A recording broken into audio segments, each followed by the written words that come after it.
Hello beautiful people, అందరు ఎలా ఉన్నారు? Welcome to our channel Nanakuchi. ఈరోజు నా ఎర్లీ మార్నింగ్ రొటీన్ చూద్దామా రండి. నేను ఆఫీస్కి వెళ్ళడం స్టార్ట్ చేశాను. నా క్యాబ్ వచ్చేసి 5:40కి వస్తుంది.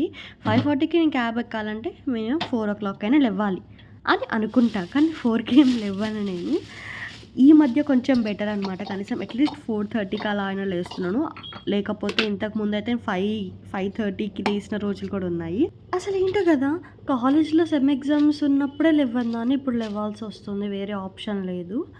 సో ఏం చేద్దాం, ఈరోజు నేను నా లంచ్ ఇంకా స్నాక్స్ ప్రిపేర్ చేసుకుంటున్నాను అనమాట. స్నాక్స్కి అయితే నేను ఫ్రూట్స్ పెట్టుకుంటున్నాను, బట్ ఆబ్వియస్లీ ఆ బాక్స్ రిటర్న్ వస్తుంది, ఎందుకంటే నేను ఎట్లయినా బయటనే తింటాను. బట్ ఏదో తిందాంలే అని చెప్పి పెట్టుకుంటున్నాను. లంచ్కి ఏమో నేను అన్నము ఇంకా ఎగ్ ఫ్రై లాగా చేసుకుంటున్నాను.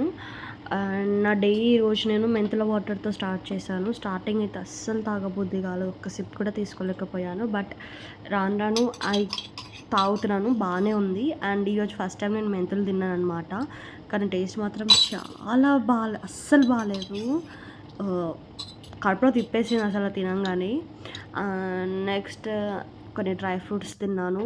అంతలోపల ఎగ్స్ బాయిల్ అయిపోయాయి, ఫ్రై చేద్దామని చెప్పి స్టార్ట్ చేశాను. ఈ కర్రీ అయితే నాకు చాలా ఇష్టం తెలుసా. దీన్ని మిరియాల ఎగ్ ఏదో అంటారు, నాకు కూడా అంత కరెక్ట్గా తెలీదు. బట్ దీన్ని మిరియాల పొడితో చేస్తారనమాట. చాలా బాగుంటుంది అసలు, నాకు చాలా ఇష్టము. అండ్ లంచ్ ప్యాక్ చేసేసుకున్నాను. స్కర్ట్ కూడా పెట్టుకుంటాను అనమాట, ఎందుకంటే సమ్మర్ కూడా స్టార్ట్ అవుతుంది. సో మీరు కూడా అందరూ హైడ్రేటెడ్గా ఉండండి, వాటర్ ఎక్కువ తాగండి, సన్లో ఎక్కువ తిరగకండి. So that's it for today. And ఇంకా చాలా మినీ వ్లాగ్స్ అండ్ ఫుల్ వ్లాగ్స్తో మేము ముందుకు వస్తాను. Thank you so much for watching. Take care, bye.